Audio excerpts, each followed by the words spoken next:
تو ہم نے کہا کہ اپنی لاٹھی پتھر پر مارو۔ انہوں نے لاٹھی ماری تو اس میں سے 12 چشمے پھوٹ نکلے اور تمام لوگوں نے اپنا اپنا گھاٹ معلوم کر کے پانی پی لیا۔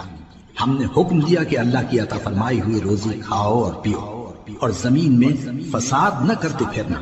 اور جب تم نے کہا کہ موسیٰ ہم سے ایک ہی کھانے پر صبر نہیں ہو سکتا تو اپنے پروردگار سے دعا کیجئے کہ ترکاری اور ککڑی اور گیہوں اور مسور اور پیاز وغیرہ جو نباتات زمین سے اگتی ہیں ہمارے لیے پیدا کر دے۔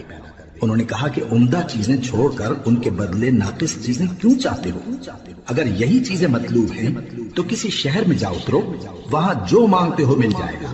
اور آخر کار ذلت و رسوائی اور محتاجی و بے نوائی ان سے چمٹا دی گئی اور وہ اللہ کے غضب میں گرفتار ہو گئے۔